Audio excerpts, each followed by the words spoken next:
Guys, yesterday I had my first date with an American woman. And it was a disaster. I arrived at the restaurant. First of all, her name is Kimberly. Oh la la, Kimberly. It's not my favorite name, but it's fine, you know. She's pretty, you know, so we sit down, we take the menu, and she looks me in the eyes and she tells me she doesn't eat gluten. You don't eat gluten? But how can you not eat gluten? Gluten is my life. Kimberly, gluten is croissant. Gluten is baguette. How can you not eat gluten? So I'm starting to be confused. I'm not going to lie. Oh, I look left, I look right. I'm a bit confused in this restaurant.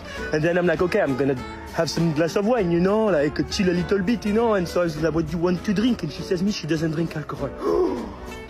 Oh, la, la, la, la, la, la. How can you not drink alcohol in your life, Kimberly? Alcohol is joy. Le vin, the wine is the joy. So I'm sorry if I left the restaurant without saying goodbye. I couldn't stay there. I'm sorry, but I can't have a love relationship with someone who doesn't eat gluten and doesn't drink wine. I'm sorry, Kimberly.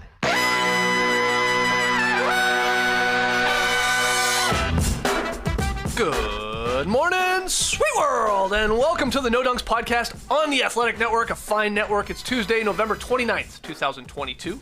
I'm J.E. Skeets here in the Classic Factory, and alongside me, as always, Tess Millis. Podcast listeners, this is for you. Next to him is the bearded one, my top shot hot boy, Trey Kirby. Heyo! Heyo! And last but not least, over yonder, making the magic happen, super producer JD. Hello. There he is, and here we are. Shout out to the stream team joining us live right now on YouTube. You love to see it. Hit the like button, subscribe to No Dunks on YouTube, comment away, and share the show. Go get your No Dunks merch over at nodunks.com. Immaculate items always available for sale. And send in your questions and comments for the next time we hit the beach. Email them in, nodunks@theathletic.com. Let's jump right into the action.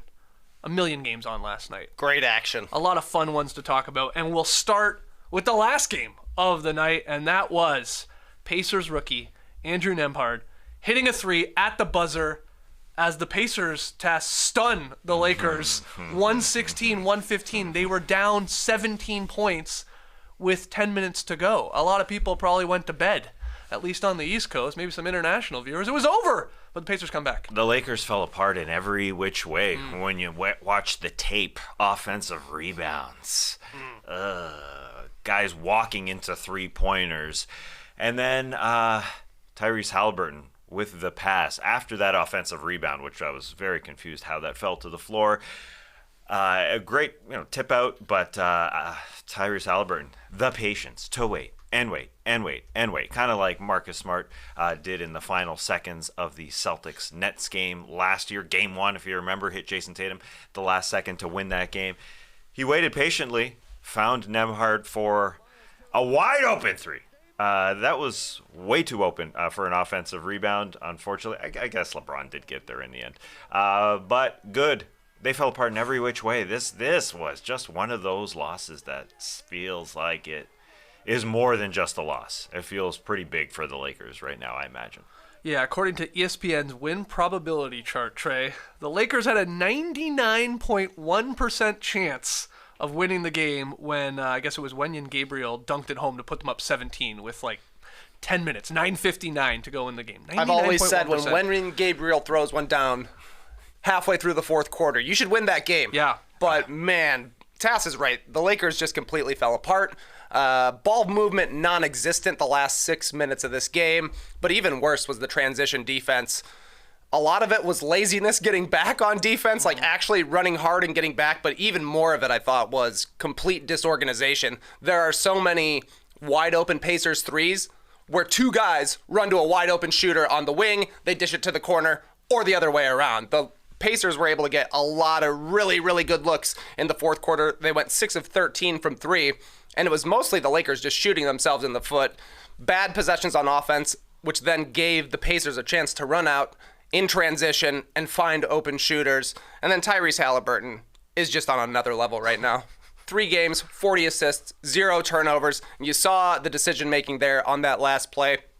when he finally decides to get the pass off, there's like 1.6 seconds left, but he puts an incredible amount of zip on it to find Nembhard wide open there for 3. You get the ball with that little time left, nothing to do but shoot it. Yeah. Mind clear. I'm trying to think of something that rhymes with clear for swishing through the nets. It'll come to me eventually. The Pacers broadcaster, Quinn Buckner, he even says during that final play, oh no, he held on to it too long. Talking about Halliburton, like trying to like find a shot. He's thinking about his step back, but he's got a weird slow release, so he doesn't maybe feel that confident about setting it up. So even Buckner, the Pacers broadcaster, is like, I think he just like held on to it too long before he zipped it across the court to Nembhard, who just let it go instantaneously and just swished it pure. Yeah, both broadcasting crews couldn't believe this happened because Westbrook hit a 3 with 3 minutes left, and Lakers broadcast, huge shot, and Stu Lance said, whoa, you got to slow your flow. I mean, they're literally said, relax, we're only up 9, but they were looking for every big shot to kind of seal the deal, and that's the problem with the Lakers. They don't want to do the nitty-gritty, do the dirty work. Too many offensive rebounds down the stretch. They're not scrambling enough, and yeah, Tyrese Halliburton, I looking at that zip on that pass, it was a lefty pass, right? It looked like it was his left hand. I had to look a bunch of times to see because the way he zips it, it's a 25-foot pass. It's got to be a left-handed pass, and he puts it on the money, and it works out perfectly. But that ball shouldn't have been there in the first place. They shouldn't have got an offensive rebound like that, and it's Halliburton to be able to get there and make it happen. He has a knack for it, obviously. We've been talking about it. And the Pacers just went to a desperation lineup of 4 Tinies and Miles Turner. And it matches well with, against the Lakers, Anthony Davis and 4 smalls. But Anthony Davis didn't want to, as healthy as he's been, that's why I kind of look big picture here with the Lakers. Anthony Davis has been fairly healthy. He's playing the 5, but it's tough for him to do it every single minute. And you saw what happened in the last 6 minutes. The defense was not all together. And it was Schroeder, Westbrook in the backcourt there to go along with LeBron and AD plus a Troy Brown or Austin Reeves as the 5th guy. And they just weren't all together. So, again, this feels bad. December is bad for the Lakers coming up. They have 10 games away from home, 4 games at home. How do you think that's going to play out? Right. So they go from a potential 8-11 to now a 7-12, which is it's. I know we've called their season. Trey called it done a few weeks ago.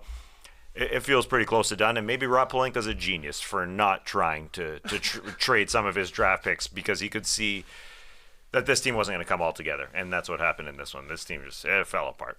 Fans are definitely going to focus on the game winner, the buzzer-beating 3 from Nembhard, but there were 2 previous Pacers buckets that I thought the Lakers' defense was far more egregious. You brought up one, I think, there, Trey, where there was like 2:15 left, and it was the Pacers in semi-transition, and it was Schroeder and Westbrook. They both went and picked up Buddy Hield, like just terrible communication in transition, and it left Nembhard wide open to step into a 3 in the exact same spot he would go on to hit the buzzer-beating 3.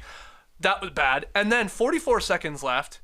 Pacers ball. They're still down 2. After a timeout, Halliburton just had a straight-line drive to the hoop. There was a high pick and roll, but there wasn't a lot of contact on the pick. And there was zero resistance from any help defense coming over, be it a LeBron or an AD. And he just laid it in. It was tie game, just like that. It was like way too easy. And then, of course, the game winner in the end. But the defense they gave up 32 points in the final 10 minutes.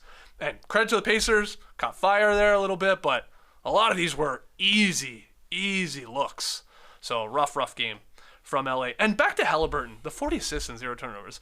I was thinking, I'm like, this is like Chris Paul shit here. Like, this is like point guard type stuff. So I went and checked Chris Paul's 3rd season in the NBA, just out of curiosity. Has he ever done this, like in his 3rd year? Because that's when Chris Paul turned into an all-star. That's when Chris Paul started leading the league in assists. And I couldn't find a stretch like this where Chris Paul had 3 games with 0 turnovers. In fact, Chris Paul had 6 games that entire 3rd season when he blossomed into an all-star there with New Orleans, where he had 10-plus assists and 0 turnovers, 5 in the regular season, 1 in the playoffs. So he did it a couple times. But this just illustrates, to string together 3 consecutive games of that? You could check nuts. every single player in NBA history. Never been done. It's never been done before. 3 straight games with 40 assists and 0 turnovers. And then, I mean, I haven't looked at Chris Paul's third-year stats recently, but I imagine that Tyrese Halliburton is outscoring him and is a better shooter from outside. Like, he is playing Chris Paul-style basketball with the way he pushes the pace, with the way he just gets off the ball immediately. If a guy's open, it's a dish to him right away with a lot of pace on the pass to get the shot as open as possible. And then he's able to score, which is pretty impressive considering, he doesn't have a quick release, but he's still able to get to his shots. And he's just got the Pacers really, really cooking right now. Chris Paul, third year with New Orleans, averaged 21.1 points per game, 11.6 assists, 2.7 steals. He also led the league in that category. He was damn good. And Halliburton's putting up very, very similar numbers here. Percentage-wise, he was even better, Halliburton, so far than a third-year Chris Paul there. Incredible. It is incredible. And watching him is fun, and obviously playing with him must be super fun, and that's why these Pacers are rolling. At 12-8, we're quarter way through the season here to have 12 wins. They're halfway to their over-under total, which was projected to be 24.5. That's nice to be at this point. And there's so many guys you could talk about with this team. Obviously, their backcourt of the future and Halliburton and Ben Mathurin, who continues to come off the bench, even though he, like Halliburton, never rushes a thing. Totally under control. Totally doesn't need to shoot every shot. And I guess when you got a guy like Halliburton playing beside you, the passes are coming. You don't have to be a ball hog in any way. And things are looking good. And then you got this young Canadian coming off the bench, playing really, really well. Andrew Nembhard, who's got that silent B in his last name in between Nem and Hard. I wanted them to capitalize it after the game. Just to kind of stick it to LeBron. Like LeBron. Oh, wow. Exactly. Wow. Stick it to LeBron. There was, going into the game, there was the trash talk. They went back pre-season to get Ben Mathurin's quote. Yeah. Everybody grabs this quote and says, Ben Mathurin said in this interview that LeBron isn't as good as him. Essentially what he said was, listen, I think I'm as good as anybody. LeBron, I want to see him on the floor. I think I'm as good as anybody. That's essentially what he said. And so... He had a better game than LeBron last night. Yeah. So he's right. Yeah, LeBron wasn't perfect in the last few minutes there.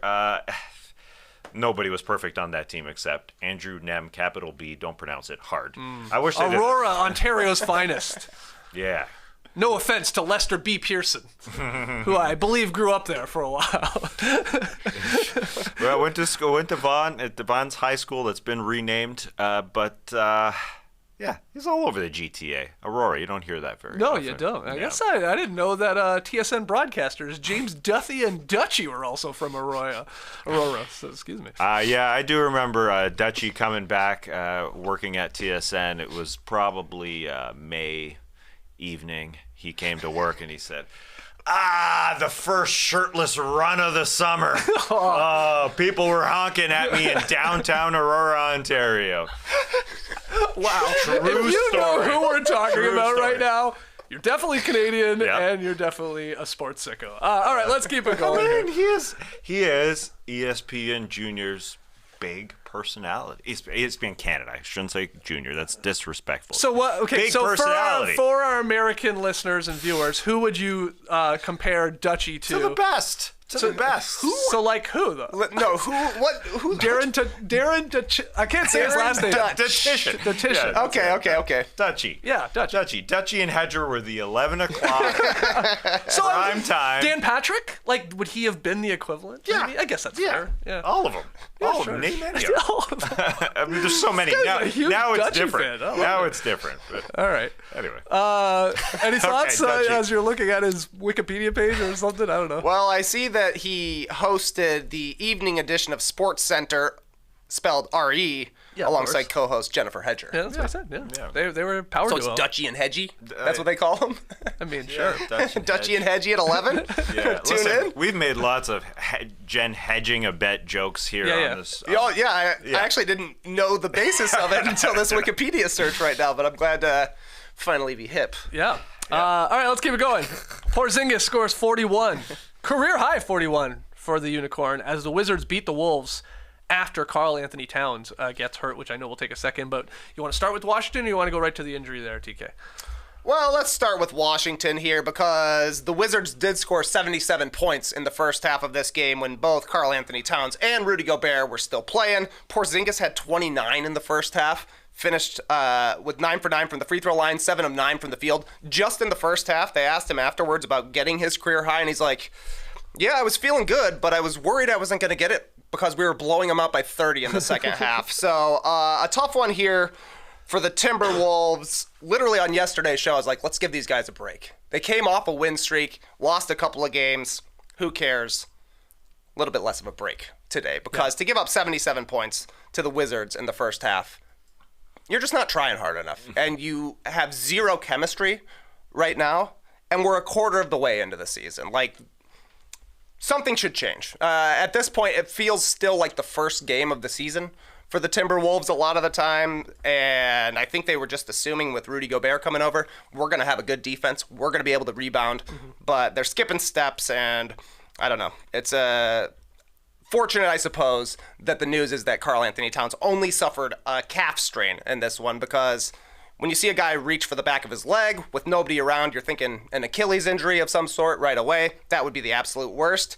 Here, though, if it ends up being just a calf strain, and he's not out for a ton of time, it's still a problem for the Timberwolves because they'll be missing Towns. But more importantly, like, they won't be able to build any sort of chemistry until he's back. Because they need to have Edwards, Gobert, and Towns on the court to figure out a way that they can be the best that they can possibly be. They haven't figured it out yet, and now they got another roadblock in the way. Yep. The injury did look at first like, oh my God, was that a ruptured Achilles? The way he looked back, who kicked Nobody me? around. It's a classic thing. Yeah, non-contact. Here it is. Or he's coming back up the floor and just like, but he grabs a little higher, and they are saying calf strain, so still that could keep him out for a little bit, but not the worst, maybe. Yeah, and he wasn't withering in pain. He was kind of quiet on the floor afterward. He was just silent, and Dane Moore, who covers the Wolves, went into the body language of Karl-Anthony Towns, saying that usually when he gets down on the floor, he's usually in pain. He's verbally, he's demonstrative about it, and in this one, it felt at first like, this is different. This is a serious one because he's not doing anything out there. But obviously, an incredible sign for the Timberwolves. Chemistry is going to hurt. They are sort of a 500 team, and I wonder, we all expected them to be better and just assumed they would figure this thing out, and maybe they will, but maybe they are a 500 team, and that would be ridiculously unfortunate for what they gave up for Rudy Gobert. But yeah, they have lost some of that mojo from last year. That being said, Kristaps Porzingis came out scorching.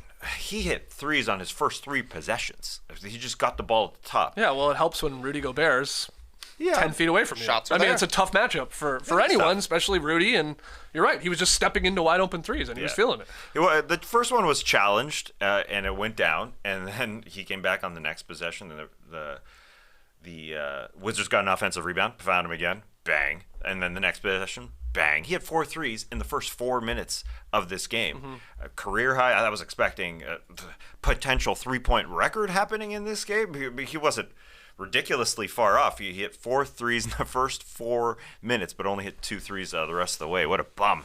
No, he obviously slowed down, and 29 in the first half, 12 in the second half. He was feeling it, but he's not just a 3-point shooter. He was very much in control in the lane, and when they feed it to him, his body control in there, doesn't try and do too much. He's not a lot of post play, but a lot of pick and roll action, and when him and Beal are driving together, he can score that many points. They're only 11 and 10, and so it's so funny. Like the Wizards being 11-10, everyone's like, damn, pretty damn good. Yep. The Wolves being 10 and 11 now after the loss, you're like, oh God, blow it all up. What's wrong? Oh, they blew that with their trade. So it's that's expectations of what happened the year before and come in. I think it's wild that the Wizards, I don't feel like it gets talked about at all. The Wizards have 3 20-point per game scorers. Now, in Porzingis, who's been really, really solid this year, and I think is making like a sneaky sort of quiet case for the All-Star team. But anyway, probably won't make it. Kyle Kuzma scores over 20 a game. And then, of course, Bradley Beal still in like sort of talk about a quiet year for him. He's only scoring 23.5, but he's shooting 53% from the floor and 38% from 3. So efficiently, he's doing really, really well as more of like sort of their playmaker too there. So 3 guys scoring over 20.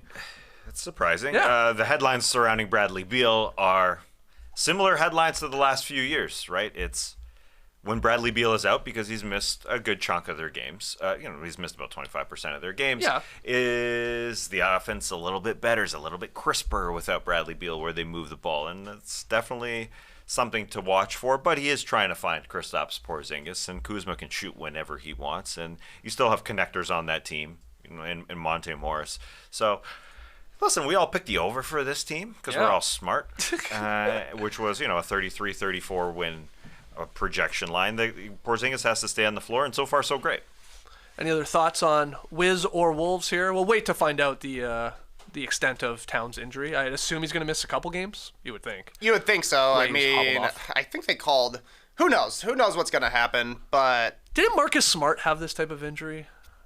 Where we thought like it was maybe a ruptured Achilles and then it ended up being a calf strain. I'm pretty sure that happened last year. Yeah, but Kevin Durant also thought it was a calf strain and ended up being an Achilles. We saw Damian Lillard had a calf strain earlier this year, right? He was out he missed 4 games, I think. He came back, had another calf strain. So they can linger as well. My only other takeaway from this one, 23 points, 8 rebounds, 9 assists for Kuzma. I love this guy. I'm a big Kuzma fan. Like, if you were picking random role players, I guess he's probably more of like an elevated role player. He is their third, maybe tied for second star with Porzingis, but he's got such a good combination of like size and skill and a little bit of know-how, like being there with the Lakers during the championship years and learning how to play real winning basketball. He's made himself into quite a player, and he's going to be desirable, I think, during the trade deadline, but he might not be traded by the Wizards just because they like having him around. He can fill in anywhere. Yep, good point. Some huge scoring performances in addition to Porzingis last night in his 41. We had Kevin Durant scoring 45 as he carried the Nets to the 109-102 victory over the Magic. And then Devin Booker scored 44 as the Suns topped the Kings 122-117 for Phoenix's 5th straight victory. Look, these were both awesome performances, but which one was better? Was it KD or Booker last night? 45 or 44? What you got? Well, surprise! What you got? Yeah, to me, it's got to be KD. The efficiency was ridiculous. It felt like he didn't miss because he was absolutely scorching. And 19 of 24, only 5 misses on this night at 45 points. When every single Magic player and their go-go gadget arms were around Kevin Durant. And he talked about that after the game. It's kind of hard to get his shots off. He was talking about even as a 7-footer against this, Banchero, Bol type of 4-5 combo that they throw at him. But he was ridiculously good. He was laughing so at good. one point while he was scoring. Yes. Like maniacally laughing. Yes. At the idea of being stopped. Kevon Harris, come on. You hit me in the face. Come on. You're not even Gary Harris, Kevon Harris. Yeah, so he was all up in KD's grill. KD chuckled and then went right by him and scored. Yeah, he is on one. He is absolutely in that MVP conversation if you want to extend it to teams that are 500, which is like every team in the league. But the Nets are 500 for the first time since Game 2 of the season when they were 1-1. So they're playing better, and they get the Wizards in their next game, a battle of the near 500 teams here in the Eastern Conference, so they could bump up. I was just watching that, and that was vintage KD. Yep. That was perfect KD out there. It's crazy that both KD with the Nets and Booker with the Suns, like their teams needed all 45 or 44 points respectively to pull out the victory. These were close games, both of them. So these guys came through as their star players. Which one you pick? And you going KD just with that mad efficiency, or 19 you want to make a case for 24 and laughing at a guy as you get an and one on him. Tough to pass that up, but Suns Kings was a better game. Mm-hmm. That was a really exciting game, and Booker certainly put the team on his back. I'm more impressed. I think he had 6 steals he ended up with in this game, and I thought he was kind of all over the place defensively. Booker's going to be able to score. He created a little bit last night, 4 assists. He ended up with 44 points in 40 minutes, so obviously he was getting buckets out there too. But the defense I thought was really impressive as well. And then maybe the most clutch performance, Damian Lee, 3 buckets the last 6 minutes, hit a little mid-range jumper, 2 huge threes. I think it was Mikal Bridges who hit the one that really was the dagger, put the Suns up by 10 or something with, I don't know, 1 minute left, and I was like, fine, it's bedtime. It's officially bedtime. Yeah. I thought it was going to be beam time. I was there waiting for the Kings to light that beam once again, but I feel like we failed them a little bit. Do you think the batteries are dead in the beam? It's us, man. You think it's us? Kings came here to Atlanta one time all year. We didn't go. They lost. Oh, Jesus. Haven't won since. Oh, boy. Sorry It's to on the us. Kings. Oh, boy. I'll check the batteries, too, on the beam team. But, yeah, well, we'll take it. It's our fault. We got all caught up in the beam. We made a bunch of YouTube shorts. And we skipped out on the beam, man. It's all right. I got an email today from Amazon saying that my subscribe and save is coming in. Yeah. 20 AA batteries. There you go. That's fine. what I'm saying. Yeah. All right. Yeah, Damian Lee was big in this game. It ended up being 3 threes in the fourth quarter there. He is hitting 49% from 3 on the season, the former Golden State Warrior. Kind of an end-of-the-bench guy who's been bumped up into a bigger role, especially because Jay Crowder isn't playing, and then the Cam Johnson injury. It's monstrous. He's hit 21 fourth-quarter threes this season. Basically, half of his threes have come in the fourth quarter, nearly half. That's he's clutch. Yeah. It's happening. They desperately needed all those points, as you said. Kind of a good a good loss for the Kings, even though they're beamless. They took the Suns down to the wire in a close game. In a game that Fox had a really, really bad performance. Yeah. Part of that, Bridges, obviously, being on him. Just Booker, I loved about his game with the 44, 8, and 6 steals, like you said. Shot 17 to 28. So not as good as KD's, but mad efficient as well. I said on Monday's podcast, I gave the Suns like a winner of the weekend because he had a bad weekend shooting the ball, but they got the victories, mainly led by Ayton, and then he follows it up with this, and he got them the victory last night, and that's what the Stars do. Everybody got some from Booker, too. Fox on him, didn't matter. Herter, Keegan Murray, Okpala was getting cooked, and then their defensive stopper in Davion Mitchell, what I loved about Booker when he had him on, he's too small.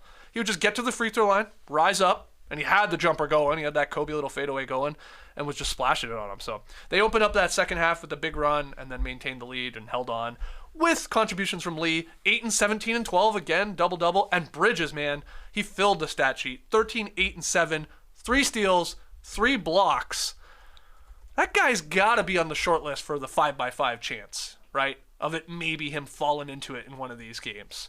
Him, OG, AD, of course there's a couple other names, but Herbert. We'll get to a Herbert. Yeah, great defensive, you're right. Bridges, OG, and Herb Jones last night making their cases for all NBA selections. Yeah, my worry about this Suns team, though. Defense, sorry. All NBA defense. Yeah. It's all defense, I guess. It's hard to keep those names straight sometimes. Yeah. I know one has defense in it and the other doesn't, but all defense, all NBA, I don't know. Just call them like clamps, all clamps or all locks or something like that. That's like JD said early in the preseason. He kept this take chambered for like 15 years. He said, all these all NBA teams are all fake, is what he said. And yeah, they're not real teams, for sure. Right. They're not actual teams. But I think they're more real than like a tournament team, an all tournament team. Yes, I would agree. Anyway, whatever. The point is, Malik Monk had 30 off the bench. He was wild for the Kings. He really helped out. My worry, again, I'll harp on it, is the Suns not getting to the free throw line enough. Booker was basically the only guy who got to the free throw line, 9 of their 14 free throws. So we've talked about Ayton and how he's been hot and how he's been getting to the line. He only had 2 free throws in this one. You need easy buckets, and this team doesn't necessarily get them outside of Devin Booker. And when Chris Paul is automatic and all that, they have a great offense. But I'd like to see Ayton, grit and grind a little bit more. All right, well, let's take our first break, but when we come back, we'll get to all the other games from last night. Don't go anywhere. Grammarly. My old friend. But quite literally, no dunks in Grammarly. We go way, way back. Almost as far back as this copy, guys, because according to this, I'm supposed to talk about heading back to school. It's so old that it's practically fresh again because people are getting ready to go back to school after Thanksgiving and going back for another semester. So well played, Grammarly. Well played. And listen, I wish I had Grammarly when I was in school, and the internet, and a computer. All I had back then was my dad, who, truth be told, was a pretty good editor. But every mark that he made on my handwritten page he became more and more disgusted with me. That's what I love about Grammarly. No shame. Completely shame-free. Grammarly's digital writing assistant is like a trusted companion and friend who's only interested in being there for you and setting you up for success. Grammarly is a must-have for every student. And best of all, it's free. To to download and works on all your favorite devices and apps. The free version of Grammarly offers comprehensive spelling, grammar, punctuation suggestions, instantly proofreading your work as you write so you can be sure it's mistake-free before submitting. Grammarly Premium, when you're ready for that, comes with advanced features like clarity, full sentence rewrites, which flag and rephrase hard-to-read sentences, cutting down on jargon and making your writing easier to read. Jargon. A lot of people love jargon. Kids today love jargon. Just padding that essay. Oh, yeah. Oh, I used to do it Get your all word the time. count up. Yeah, exactly. You know what? You get rid of word counts in essays, right? Yes. Yes. Just succinct, to the point. Premium even comes with a built-in plagiarism detection. What? Yeah. Just because I would always worry that this sounds like every other essay. I'm going to get flagged for plagiarism. Not that we had plagiarism detection back in my day. It was just the teacher's gut instinct. You didn't write this, you fool. Just one more way Grammarly catches the details that go into getting the best possible grade. Improve your grades with fewer all-nighters by using Grammarly. Sign up today, free at Grammarly.com/NoDunks and get 20% off when you're ready to make that plunge and upgrade to Grammarly Premium. That's GRAMMARLY.com/NoDunks. The holidays aren't all sleigh bells and mistletoe. They're also airports, shipping delays, and hours upon hours spent in a car. But you can give yourself the ultimate gift of a stress-free holiday with Next Evo Naturals fast-absorbing CBD products. You know the Donkey Boys love Next Evo's Smart Sorb technology. Oh, we love the Sorb! And we love it because it delivers CBD to your system in as little as 10 minutes, unlike other CBD brands. Smart Sorb upgrades CBD's natural absorption power, and it's scientifically formulated to deliver more CBD fast. In fact, Next Evo is the only brand clinically proven to deliver 30 times better absorption in the first 30 minutes. That's pretty good. Oh, yeah. So help fight holiday stress with Next Evo Naturals Stress CBD Complex Gummies featuring ashwagandha. Next Evo is the only brand that combines a patented natural whole plant ashwagandha that's 8 times more powerful than regular ashwagandha and their 100% US hemp-derived Smart Sorb CBD with 4 times better absorption than standard CBD. I'm no mathematician, but the numbers sound good. 30 times, 4 times, 8 times. You add it up.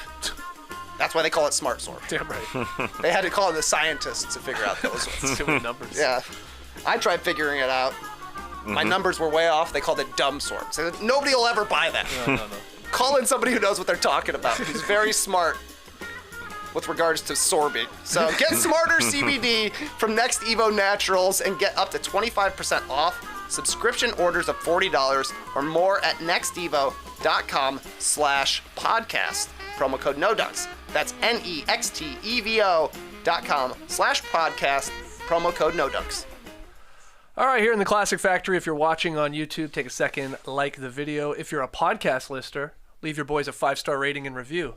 This Friday, first Friday of the month, 5-star Friday from TK, reading the best reviews recently submitted there on Apple Podcasts. So you've got a few days to get them in. Get them in. Yeah. Did I catch you by surprise, saying it was the first Friday of the month? Doesn't seem like it should be December yet.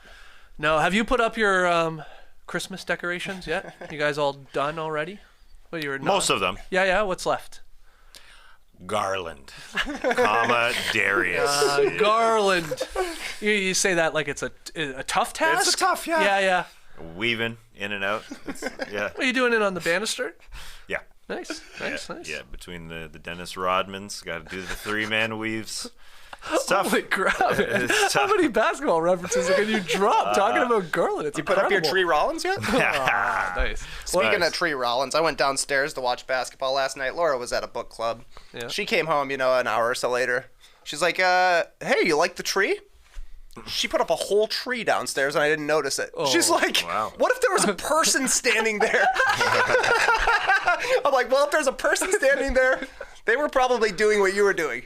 How has this guy not noticed me for over an hour? A full tree was downstairs. Didn't even look at it. You're a two-tree household, are you? Upstairs real tree, downstairs fake tree. Oh, okay. Okay, wow. I mean, we got a tiny little 2 tiny trees on the kitchen table. Oh, jeez. I would guess there's 8 to 10 trees in the girls' room. My God. I'm Tree Rollins. I had no idea. You are Tree Rollins. And JD, while we're going around the horn here, I haven't noticed many Christmas decorations when we find our way into the classifier. Hey, are we gonna do it up in here? We could. We've got decorations somewhere. I think in that box right there. Okay. So we could. I mean, we're not gonna be here for Christmas. Yeah, but I mean, for weeks here as we hit December later this week. No? Yeah. You've always wanted your Christmas tree up in the garage, haven't you? Just throw it up here. It's not a bad idea, actually. We could put it up in here. Leave it up. All Just leave it year. up year round. Yeah, Christmas year round. Change the ornaments. Yeah, we could. Little Let's do it. pumpkins around Halloween time on the tree. Why don't we do that? Sure. That's a great Little question. Easter eggs around Easter. I've been trying to convince my family to get a 12-foot skeleton for years now. Oh, I'm yeah. like, we could keep it up year round. Those are hot right now. Put a Santa hat on it. Give it an Easter egg. Give That's it some a great bunny idea. ears. You should definitely do that. Right? Then it's worth it. Totally worth it. Yeah, that's it. You got Every holiday. Yeah. All right. Let's get into some of the other games from last night. We had 2 All-NBA players returning. Joel Embiid returned from injury. He powered the 76ers past the Hawks 104-101. And then Pascal Siakam, he returned. He scored 18, 11 boards, as the Raptors took care of the Cavs 100-88. Whose return was more impressive to you, Embiid or Siakam? Well, definitely my excitement level was high for Pascal Siakam. Looking great, but he didn't have to close out the game because he was part of a team that mopped the Cavs. That was garbage time towards the end. So a disappointing game there for the Cavs. While on the other side, Joel Embiid closed out the Hawks. The Hawks looked like they were pretty good. Up 3, a minute left, and then it was Embiid time. Just give the ball to that guy. Hits a layup, hits a sort of a fading 15-footer, and then got Trey to turn it over. He baited Trey into a nice turnover. Beautiful stuff. Trey was looking for the alley-oop, the lob, backdoor, and he not only broke it up, but he went and grabbed it. I thought that was the impressive part. Yeah, Embiid grabbed it, and then talk trash to John Collins at the free throw line as they had a thing going on in the fourth quarter where Embiid blocked him / threw him to the ground, and Collins was giving it.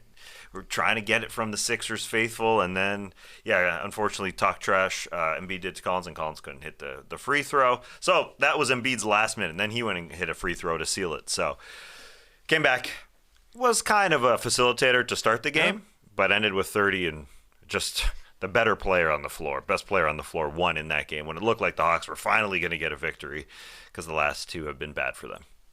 Yeah, it's got to be Embiid. He scored the last 11 points for the Sixers. Starting at the 4-minute mark, I think Toronto was up by 3 points at that point. 7 points in the last minute. Then, like you're saying, made the defensive play. I thought Trae Young should have just shot a floater. Like, he had a lot of space around him, but a weird night for the Hawks. 20 turnovers and just bad execution throughout in the fourth quarter. You heard Bob Rathman say it on the broadcast. It's going to come down to execution here. The Hawks were not able to execute, and the Sixers took a win, and they did a pretty solid job. I think they went 3-1 without Embiid when he missed some time here. They've been doing a really good job with Harden missing time, with Maxey missing time. Too many stars. Maybe that's the problem for the Sixers. Once they're down stars, Doc Rivers, he starts cooking. But they did a great job of treading water, and now they got Embiid back.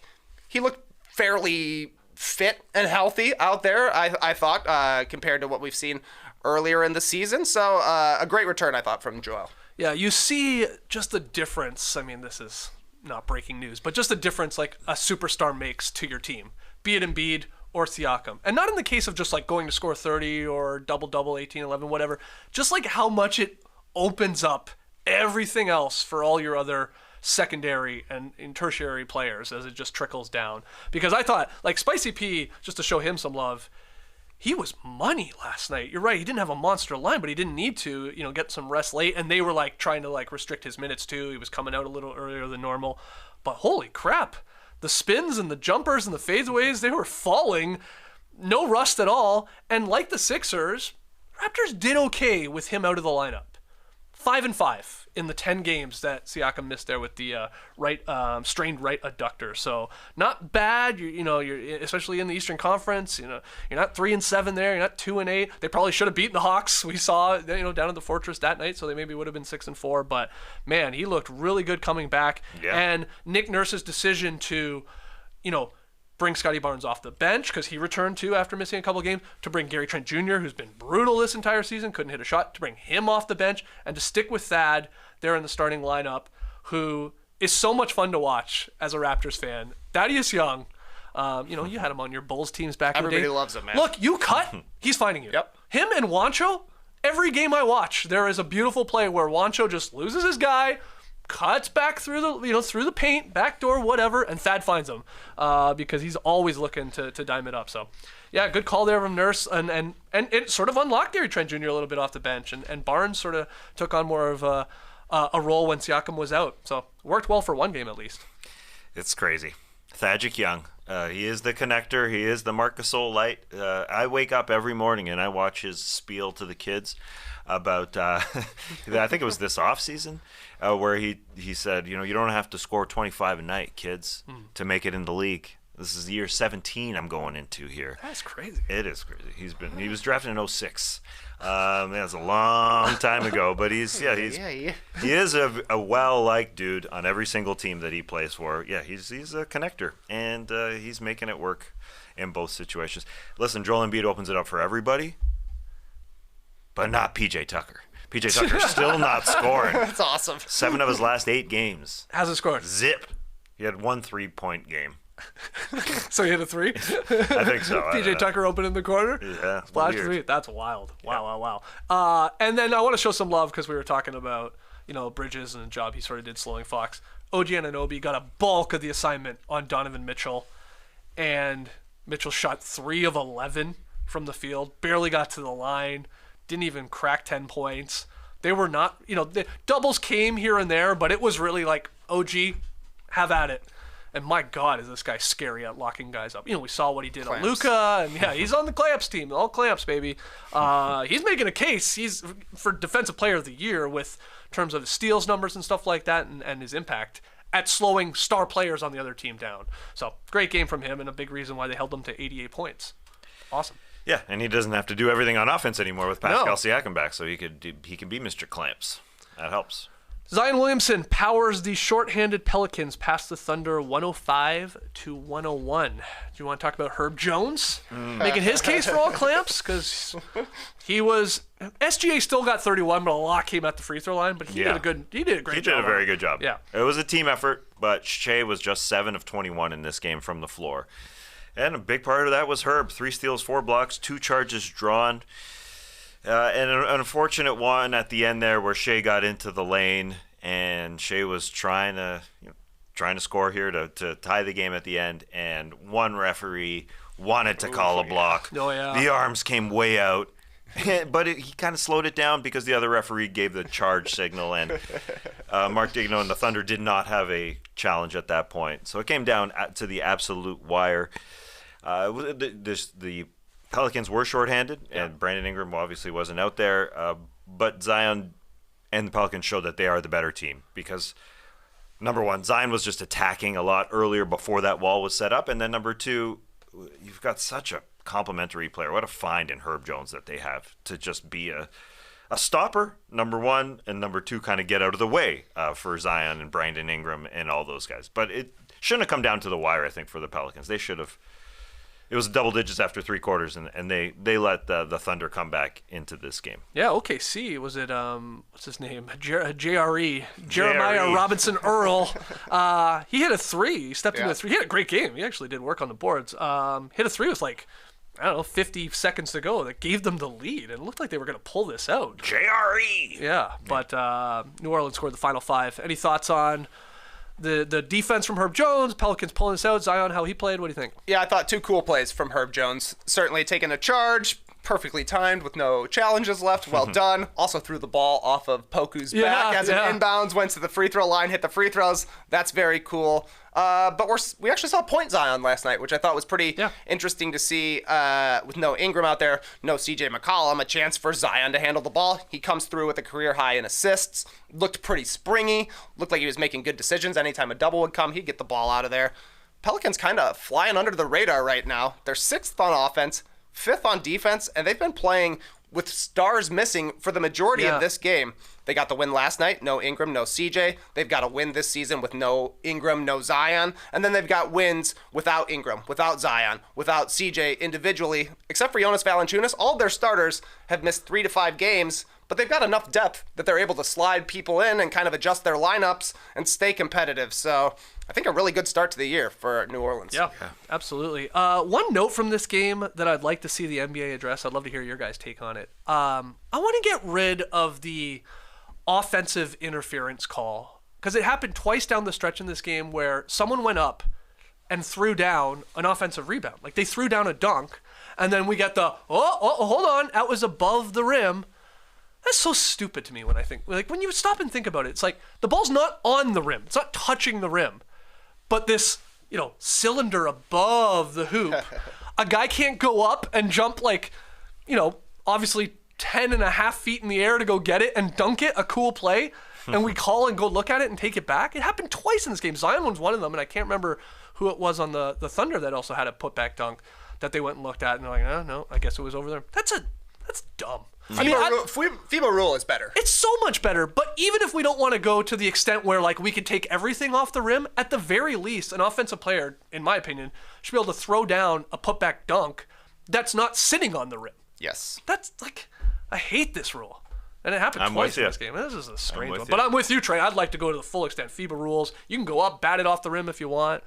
Let these guys like play above the rim. We're always talking about that, and then we like say, no, you actually can't.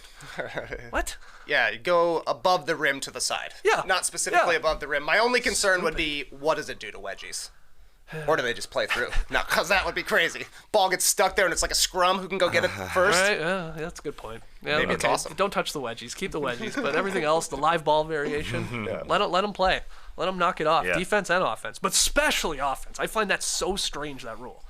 The Zion one was really dumb. Yeah. Because it wasn't anywhere close to the cylinder anyway. And there was just... The other side was just pissed off. Just somebody had a bad angle and thought that it was above the rim, and then they just called for it. Oh yeah, let's review it.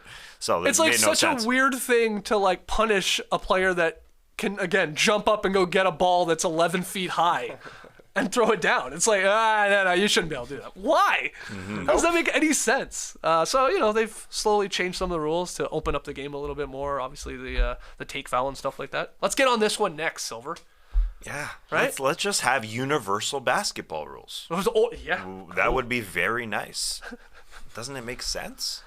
So then the Dream Team or Team America, they don't have to like every summer before they go play in a World Championships. Like, okay, guys, we got to practice taking the ball off the rim. What is traveling? You got to relearn traveling every time. Definitely. That's a big one. All right, let's go to Trey Kirby's Chicago Bulls. They handed the Jazz their 5th straight loss. Utah's coming back to earth here. DeRozan scored 26. Any takeaways from this one? Yeah, the Jazz have gone from 1st place to 7th in the Western Conference in a week. Whoa. That's how tight it is in the Western Conference. But this game was over before it started because the Jazz showed up wearing their 97-98 uniforms against the Bulls. Honestly, ridiculous. That was a loss waiting to happen, but the Bulls went out and they actually took it. They only hit 6 threes on the night. The Jazz shot the lights out. They hit 19 threes. But the Bulls won this one pretty easily because they crushed inside. It ended up being a 64-44 points in the paint advantage for Chicago. They also forced 14 turnovers, turned it into 23 points. The Bulls have to be able to run in transition to score efficiently. But Kobe White was huge in this game. 3 for 5 from the three-point line. And they needed his shooting on the court in the 4th quarter just to give a little space to DeRozan, who had a nice 4th quarter, to Levine, and to Vooch, who was crushing inside. 3 offensive rebounds, basically ended this game for the Bulls to beat the Jazz there. So decent start to the West Coast road trip for the Bulls, 2-1. They got a win against the Bucks, not technically a West Coast team, but part of this 6-game trip gets pretty tough from here on out. Suns, Warriors, Kings. That to me is like, after this trip is when you finally judge the Bulls season. That's how it always is. You know, it's about a quarter of the way into it. They go on this trip. It used to be for the circus. Now it's because the WGCI Big Jam is in town. Yeah, Moneybag Yo is headlining. What are you talking about right now? I thought you were talking about monster trucks for a second. No. This is a rap WGCI Big Jam 2022. Moneybag Yo, Nardo Wick. Nardo Wick is his name? Nardo. Wait, who? Are we Hold on, talking it gets about better. artists? These are hip hop artists. Okay. Nardo Wick, Glorilla, Glorilla. Saucy Santana, Okay. Muni Long, Tink, PGF Nuck, Santa, Sleazy World Go, Katie Got Bands, more to be announced. I'll be there. Smart Sorb. Smart Sorb, and Dumb Sorb. They got them both. I can't believe it. Nonetheless, it's about a quarter of the way into the season. It's always the Bulls' longest trip on the road. So if they're able to go and finish 500, which at this point would mean getting a win against the Suns, the Warriors, or the Kings, one of those games is a possibility. It's a decent road trip, and I don't know. The Bulls seem to have righted the ship a little bit here after really bad losses to the Pelicans and the Nuggets a couple of weeks ago. So good job. Yeah, I didn't see a lot of this game, I got to be honest, but I was a little worried seeing the tweets coming through last night of the Lowry Markkanen revenge game. So I saw it coming through. What?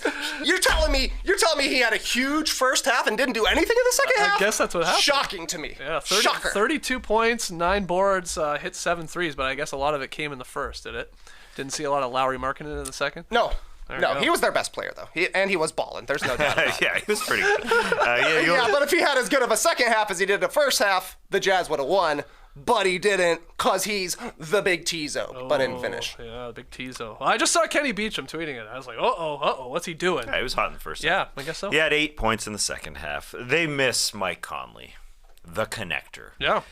I've said the connector so many times this episode. I even looked for a synonym for the connector while Trey was talking there, but there's no other good word for being a connector in basketball. A link. Nah. Glue. The bridge. Or the The bridge. bridge. Bridge is pretty good. Yeah, but it's not as good because you got to be a bridge for everybody. You know, it's not just like a one-way bridge. Yeah, you're right. It's hard to imagine multiple bridges for me. I've only seen one bridge in my life. So the connector, they've lost every game since Mike Conley got injured. Yeah, look, it's important. Yeah, and never has to shoot, but he creates for guys like Lowry Markkanen and Jordan Clarkson and Malik Beasley, so they don't have to create their own shot. And Utah had a chance to win 4 of these 5 games. They were right in it, and nothing to be real upset about. They lost to the Suns, they lost to the Clippers, the Bulls and the Pistons. Yeah, not great ones, but they also lost to the Warriors. So to me, I'm not that worried about the Utah Jazz. I think, where they are now at 12 and 11, they should be above 500. At the end of the season, they should be happy. You think the Jazz are going to be above 500? They should be. If they're healthy. Take that bet. If they're healthy, they should be. If they're healthy, they should be a better team than that. And they've had a really road-heavy schedule. They don't have this rap music in situation Utah. going on. Exactly. They're not closing down their arena. For how long? Is Chicago... there's other things happening. There's like Blackhawks games. Okay. It used to be the about. circus would come to town and they would close it for like a week. Yeah, I remember that. Yeah, no disrespect to The circus. To the elephants or the lions No, or no, the no. clowns. No, I'll disrespect. Oh, Sleazy World Go. Yeah, Tink. Nardo Muni Wick. Long. I gotta listen to Nardo Nardo Wick. Wick. I'm fascinated. What a name. I looked it up. Santa. Guy's only 20. Looks like he's 15. Yeah, Nardo. does Santa only perform in December? But Moneybag Yo, Santa. more to be announced though too, as well. Moneybag So Yo, maybe the it's rookie gonna of be the year? longer. All right, so let's keep it going. We got 2 more games. I'm going to chuck them both at you because they were of the blowout variety here. Marcus Smart and the Celtics crushed the Hornets 140-105, and Jokic and Murray lead the Nuggets to the 129-113 victory over the Rockets. Any notes, gentlemen, from these blowout victories by 2 really good teams? Celtics, I mean, they are on one. This game was over in 6 minutes. This Celtics game. And then, the Nuggets, the Rockets put up a little bit more of a fight, but massive performances from both the Joker and Murray. What do you got? Well, I was watching the Jokic Şengün matchup. That was awesome. Alperen Şengün was going right at Jokic and feeling great, and ended up with didn't end up with a great game. But Jamal Murray's was a key factor here. If Jamal Murray can look like that, that's what we're waiting for. He had 31 in this one, but you got to see the sicko report on Alperen Şengün. That guy is going to fly under the radar because he's part of the Houston Rockets team, but it's easy to be excited about this team with Jabari Smith, who we just talked about yesterday, and Alperen Şengün and Jalen Green and Terry Eason, obviously. So it's fun to watch them. On the other side, the other game, I should say, the Celtics, Blake Griffin, baby. Starting for Al Horford, first dunk of the season, wearing number 91, coming out of the rafters for that big alley-oop. He got up. Yeah. He was at least 10.5 feet and to throw that one down. And I know you want to talk about the better dunk from the Celtics game was, of course, Luke Kornet throwing down a fast break oop in the second half and then doing a bird celebration with his hands. We're going to show it to you here. And after the game, he was asked about the bird flapping celebration, and he said it was homage to Stromile Swift, if you remember that name, number 2 pick, right, from 2000. I do. Who could throw down some dunks and would drop the odd bird celebration. There it is. But they continued to ask him, I think it was Jay King of The Athletic, why Swift? Why were you doing that? He talked about Grant Williams having started it, but he also jokingly said it was like looking in the mirror, Kornet's game to Stromile Swift. And they're like, why? He said, explosive athleticism. Next question. So the Celtics are having a lot of fun right now. Yep. I mean, Kornet's throwing down lobs. He's legitimately good this season. He's been very solid for them, especially considering like Rob Williams has missed time. Yeah. He's got 2 notable memes going, like the Eclipse defense and the bird celebration. Yep. It was just Stromile Swift's birthday, November 21st. I saw a highlight tape going around on his birthday, like, happy birthday, Stromile Swift. People forget he could really throw down, which makes me think Luke Kornet is active on the internet. Oh, maybe, yeah. Or maybe it's Grant Williams, whoever it is. Somebody had to have seen this and be like, hey, we got to start doing this. It's pretty cool. It is. Yeah, there's no way he knew who Stromile Swift was. I'm just guessing, but he was like 4 when Stromile Swift was drafted. Yeah, I'm just guessing. But yeah, they're taking it. The highlights live forever, man. Yeah, the highlights live forever. It's all about the highlights. That's a good point that Stromile Swift was, the tape was going around. The Stro show was real back then. It didn't last too long in the NBA, but it was a blast. Talk about El Tizo. He would have a massive game, and we'd all be like, oh, yeah, here we go. There's a 20 and 10. Big dunk. This guy, he's unlocked. And then you wouldn't hear from him. Be a couple games. And then you have another 20-10. Like, man, that guy, super El Tizo back in the day. But holy crap, go watch Stromile Swift's best 20 dunks. There's some monsters. Oh, yeah. He caught some bodies for sure. Number 2 pick. Is that right? I said it out loud. I think that I was is like, right, yeah. Jeez. Was that the weird draft, 2000? Yeah. 2000 it was. draft is pretty strange. That's a weird draft. Not many All-Stars out of that draft, but I guess he lasted. He didn't play a lot of games in the NBA, 550, but lasted longer than I thought he did. I think he has a trucking company now. Last I read about Swift. It's a good name for a trucking company. It's a great name, yeah. Swift Trucking. I don't know if it's called that. I want to make one more note about the Nuggets, because you were saying, Trey, like the Pelicans, sort of sneaky 12-8. Can we say the same about the Nuggets being 13-7? Like, Jokic missed some time. Obviously, Jamal Murray missed some time. Like, their guys are in and out. And they're right there at the top of the Western Conference. We haven't talked about them a ton. Is that fair? I mean, peep the notes, bro. Peep the notes. Oh, look at this. Nuggets under the radar. Big time. 4th best record in the entire NBA. 4th in offense, and they're shooting 40% as a team from 3. This is why Jokic has had so many games where he takes like 6 to 8 shots, because like, whatever, we'll just pass it out to the wide open shooter for 3. Aaron Gordon has found the ideal role for him. Yeah. He's leading the NBA in dunks because that's the one guy that's probably shouldn't be shooting 3, so just go hang out under the hoop. If you're open, you're getting a dunk. Michael Porter Jr. didn't play last night, but he's been chucking, hitting, and Jamal Murray certainly seems to be rounding into form as the season goes on. So yeah, Nuggets are a little bit under the radar now. Yeah, Michael Malone, is confident that they can reach another level too. I love this quote from Michael Malone after last night's game. Knowing that we had 8 new guys coming in, knowing that we were bringing back a Jamal Murray and a Michael Porter Jr., it wasn't going to happen in the first 20 games, especially with all the injuries and the COVID illnesses that we've had early on. When you account for the lack of continuity, the schedule, the injuries, the different lineups, I'm incredibly proud of our guys, or our group, excuse me, for being where we are. Good point there from Michael Malone with all of those injuries and the illnesses and guys in and out, and just a bunch of new bodies to acclimate. They can get better for sure. Luke Kornet got better this offseason. That guy's feet are moving extremely fast. He was in the gym moving those feet, and he is able to hang with guards. So, yes, the Nuggets can get better, even better than their fourth best record in the NBA, at 13-7. I'm not too, like, when you say fourth best record, it's because we don't have great teams in the NBA. I know, it's really the Celtics. It's parity time. It's the Celtics, and then it's like Bucks Suns, I guess. Yeah. And then it's the Nuggets at 13-7, winning 65% of their games. Conspiracy theory. Maybe Adam Silver just told all the teams to be bad. It's time for parity in the NBA. NFL situation. Yeah, that's what's the only thing that's really missing in the NBA. Parity. And we're getting it right now. The Celtics are 17-4, clearly the best team right now. You know, the Bucks, if they were in a series, people would take the Bucks, but the Celtics are absolutely rolling. Otherwise, John Hollinger wrote about on The Athletic, who wants to win the West? Nobody's really standing out. So those teams that we talked about already in the show, the Pelicans, who have flown under the radar to be at the 20-game mark, to be at 12-8, the Nuggets, the Grizzlies are still there. There's lots of teams that can go win it, and the Warriors obviously should be part of that conversation. So the West is great. You said the Pelicans, flying under the radar. It really should be the Pelicans or the Hawks that brought back the Stromile Swift bird celebration. Yeah. And not the Celtics and Luke Kornet, of all people. But I was just saying, just a final point. That's a good point. That's a good point. I would think John Collins could be. I'm almost shocked John Collins Bird dropper. didn't do it. Bird dropper. Larry Nance. Zion. I mean, that's a big bird. That's a big old bird. He got up yesterday. It's a large bird, though. I loved it, actually. It is.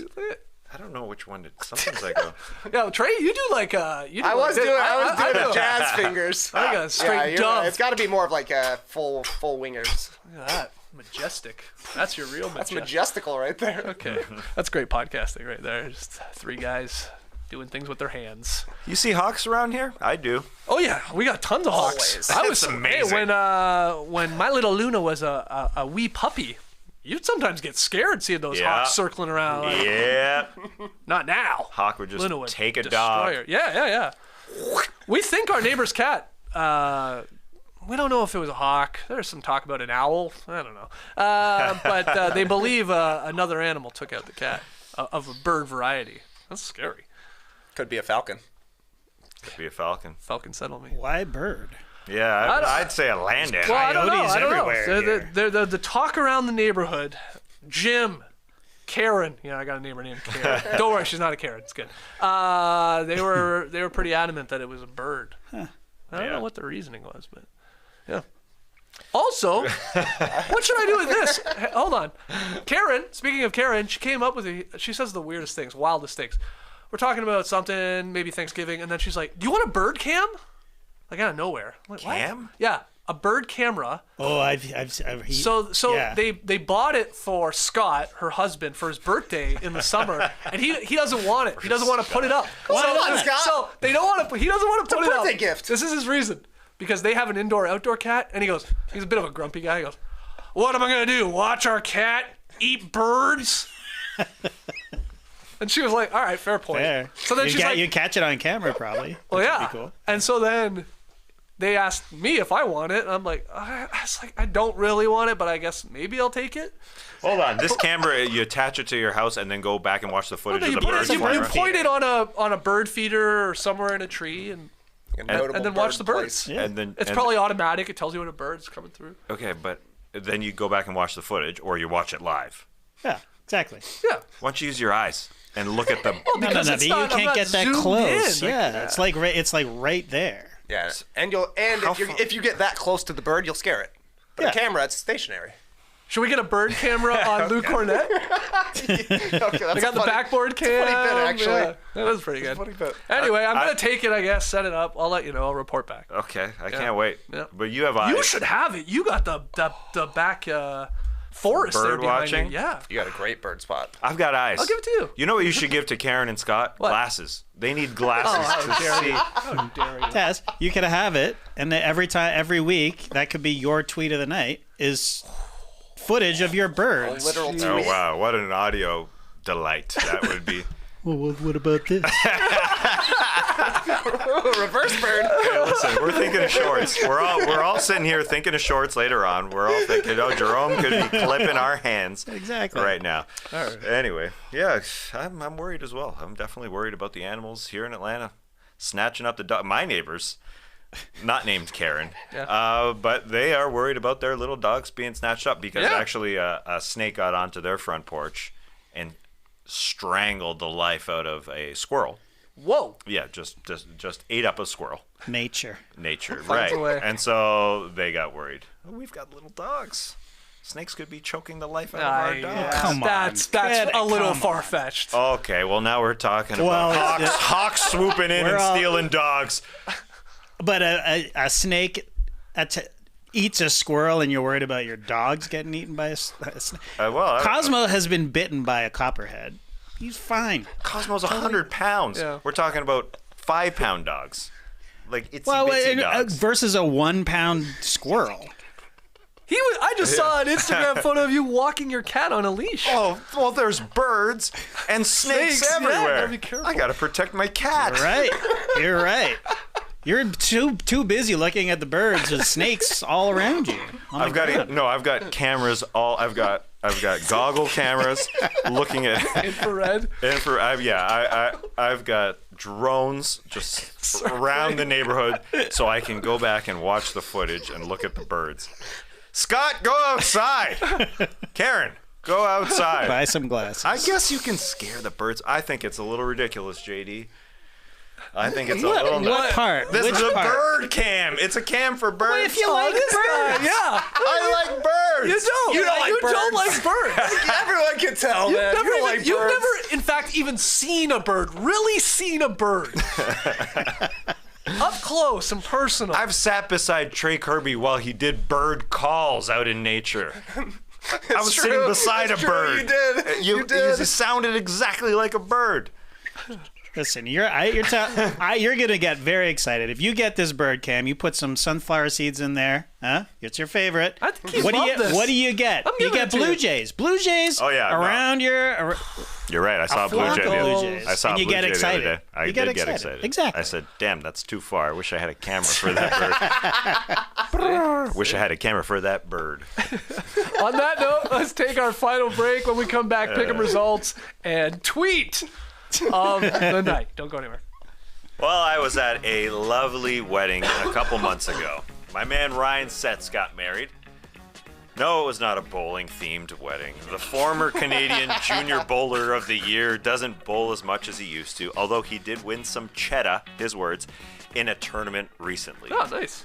Some cheddar, some Canadian cheddar. But I could tell Indochino was present at his wedding. I could tell. I was looking around, spotting them everywhere. I was looking for the bowling monograms on someone's suit. There were some bowlers there, I know.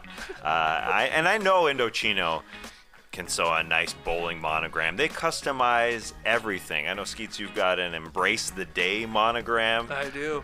I've got your pant leg, right? inside. Yeah, I've got all of everything. Just all of monograms everywhere. My chinos, my shirts, my custom cuffs, my custom collars. I got it all. Just olives. All colors, too. Nice. All colors that olives come in. Not crazy colors. Not like white olives. What colors do olives come in? All of them.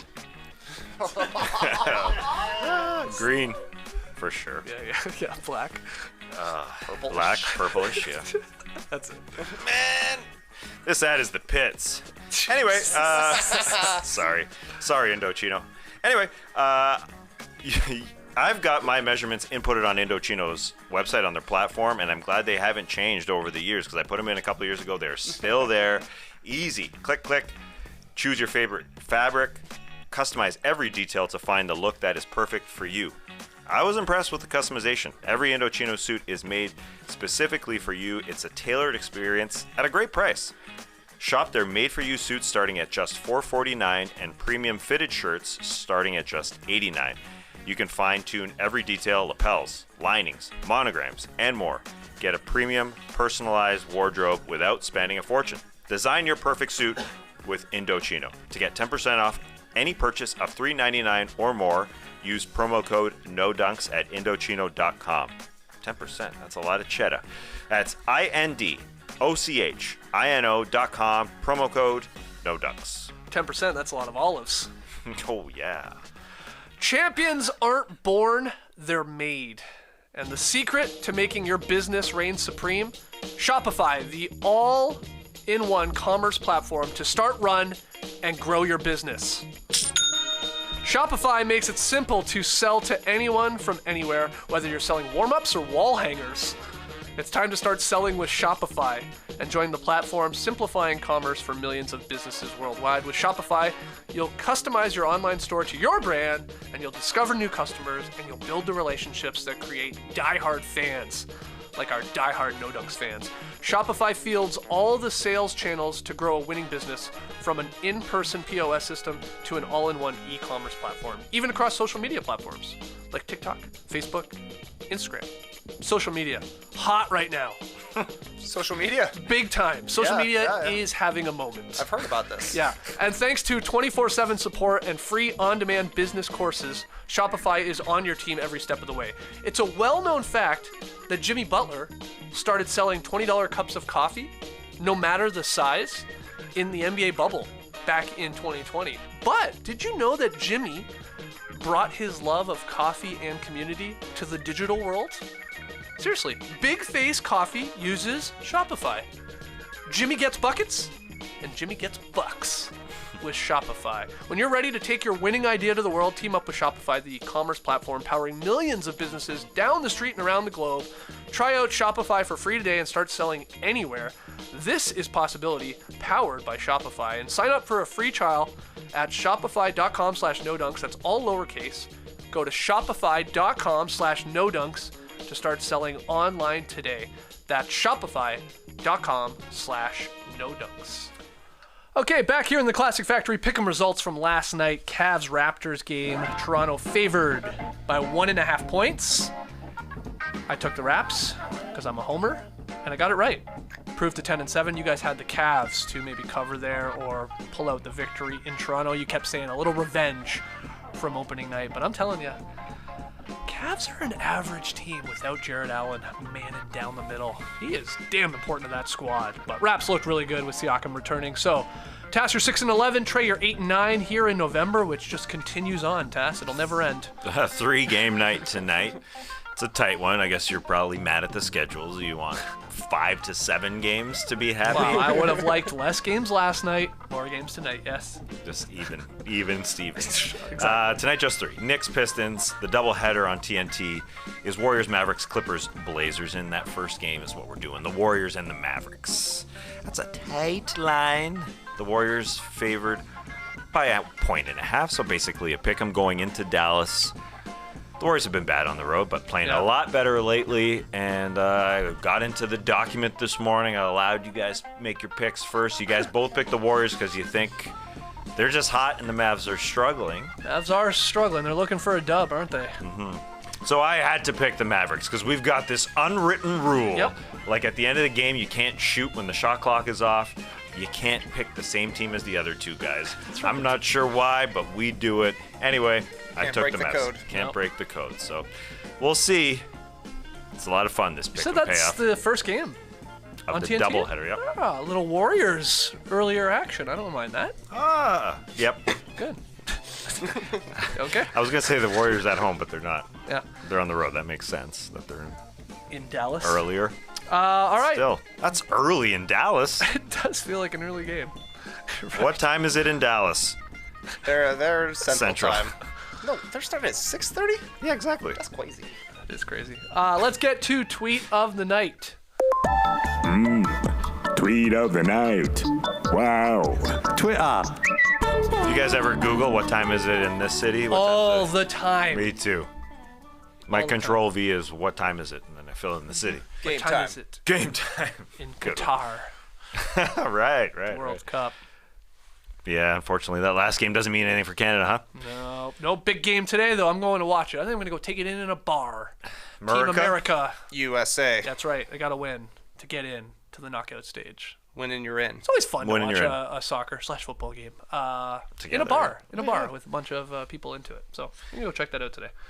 I'll tell you, these people in the Lakers arena yesterday, they were into a half-court shot being made. Oh yeah, A bomb of a half-court shot because Jamie Murray, he let the ball go.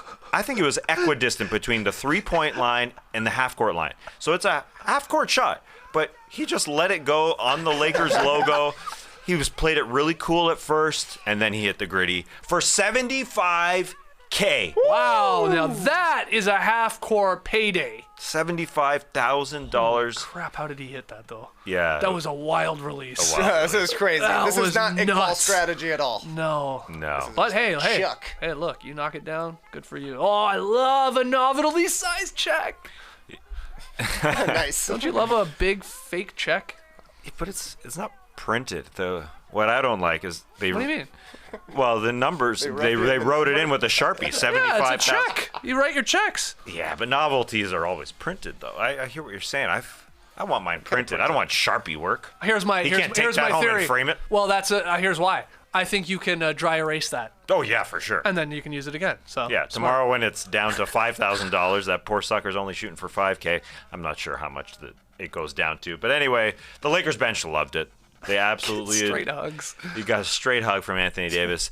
The day that we had Iqbal Akhani, Hawks fan, on, who just hit his second in 4 years, 10K each time, had to make this the tweet of the night. It's going to take Iqbal 50 years to get up to the 75K that this guy got for his crazy shot in LA. Come on, Hawks. Bump it up a little bit. 25K, I think, is a fair Think that's number. the minimum? I mean, 10's the minimum. That should be the minimum. We've seen it go. I think people won like a big screen TV. That's ridiculous. It's like $400. I just say keep it. I don't want it. Keep it. They saw me make it. Yeah, That's more true. important. But 10K minimum. I think 25K. That sounds Make a lot, rule. lot more reasonable. It's the casinos that are paying for it. Yeah, right. Yeah. This is They got it. It's not They the got Hawks. it. They have the money. Give some back. But does it accumulate? Is it? I don't know how they do this one. Yeah, I like that. Like where it's like, I guess the lottery, right? Where nobody wins. Roll it over. Yeah, Yep. bump it up. But I don't know. Maybe it's always 75K from MGM there in LA. Let us know, Lakers fans in the stream team. What do they do with this one? Are they bumping it up if people don't miss it, or is it always 75K because they got that moolah? Great question. Wish we knew the answer. We don't. Hell of a shot. Hell of a shot. Is this like wedgies that they come in bunches where we're gonna see like a couple half court shots made over the next week or so? Like, is another one coming? Probably. Yeah. Probably. You think he listened to the show yesterday? He heard Iqbal's strategy, got the advice? but he didn't. Like you just said, it wasn't anywhere close to Iqbal's We didn't release. see pregame, though. He could have warmed up his shoulders. Yes, that he seemed to could. be the number yeah. one key. Keep Yeah. your shoulders warm. That was a shot put from 60 feet. Yeah. That was It was a a chuck. wild release. But hey, man, it goes in. Who cares? Right? Yeah, nobody cares. That guy's rich today. Good stuff. Hey, I just wanted to circle back to our man, Darren Dutchyshen. Yeah, there he Darren is. There's Dutchyshen. Dutchy. So, to ask you, the story you told us about how he came into the TSN offices and he was like, just had the first shirtless run. Yep. Insufferable. Right. Right? So I literally just Googled Darren Dutchyshen. It's Darren Dutchyshen. Jesus Christ. Okay. Okay, well, I Just mean, call him Dutchy like I did. he is So much famous, easier. JD. He's famous. All right, you Googled what? Dutchy shirtless. No, Topless. just Dutchy. Oh. Dutchyshen. What is it? Dutchyshen? Dutchyshen. Dutchy. Anyway, the first tweet is from 2017, but it was this. Just a beautiful day for a run down by the river in Saskatoon. I don't know, you can see snow. There's a river, and there's snow on the ground, so obviously he didn't go shirtless. Oh, you so don't then, know that. But then I didn't even have to look very far at all. It was the same search. Next to it was just a picture of Dutchy. You guys ripped. Yeah. What? Shirtless. Okay, all right. So now I get it. That's why he runs Yeah. shirtless. Exactly. They're ESPN hosts maybe more famous than Darren Dutchyshen, but they do not look as good shirtless. Nobody not is jacked. a chance. He said people were honking Yep. seeing him shirtless on the streets of Aurora, Ontario. And they definitely were. Look at that bod. I love that we assume he still lives in Aurora, Ontario. Well, why I wouldn't guess he could, yeah. Probably does. That's his home gym, I assume. Yeah, looks like a home gym. Jeez, doing all right. Very serious about his fitness, so good for you, Dutchy.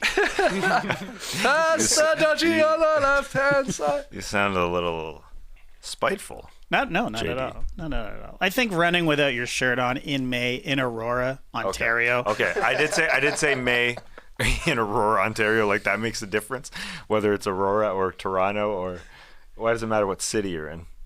He could not fucking wait to get his shirt off running down the streets of Aurora. That's what I'm saying. Aurora's the GTA. It's Greater Toronto area. It's Okay. basically the city. It's Richmond Hill, right? But further. the point is, it's May, so it's Listen. could still be chilly. I said May, but it could have been July. It could have been July. Does that make a difference? It was probably May, though. He couldn't wait to get his shirt off. Do you see his bod? Of course, He's on air. He's going to get a good tan, yeah. No, I get it. People were honking. People were out He's on the already a streets. celebrity. He's gonna get recognized, and then he wants to add to his because he's in that suit all the time behind a desk. Yeah. Nobody can see my bod back here. Exactly. You'd still see it with a shirt on. Is my point. In fact, he came into the TSN studios shirtless that day. Wow.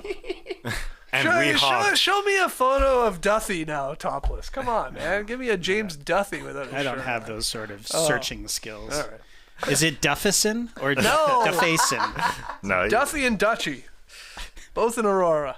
that's crazy. That was the second thing that came up on the old Googs. Okay, let's There's a call lot it of there. pictures of him without a shirt on. Is all I'm saying. So it's Dutchy SC. So it's a It's bit. got a good handle. Dutchy SC. But don't worry, we'll be tweeting this clip to him. All right. Thanks for joining us here, Stream Team. We really appreciate it. Hope you guys had a blast as much as we did. We'll be back tomorrow morning, 10 a.m. Eastern live. Only 3 games on tonight. So I think what we're going to do over the next couple days is biggest surprise from each team over the next 2 days at the quarter mark of the NBA season. Could be anything. Could be about a player that you're surprised about, a stat, a trend, anything you want. And we're going to go through all 30 teams. What are we doing tomorrow? What did I say? Western Conference tomorrow? I can't remember what I put in the time. I don't remember either. Anyway, we'll do one of the conferences tomorrow, and then we'll do the other conference on Thursday. And then look, it'll be Friday before you know it with the Drop Podcast. So subscribe, like, leave your boys 5-star rating and review. We'll see you tomorrow here at 10 a.m. Eastern from the Classic Factory. Until then, Clipper Bros! You heard it here first. Have a great time. Turn up. Love you guys. Awesome. Thanks for joining us. And remember, animals strangling other animals is just nature. Strangulation is just nature. Or swooping in and birds plucking dogs from the ground and taking them wherever they want. It's just nature. So beware. I guess. Embrace the day, people.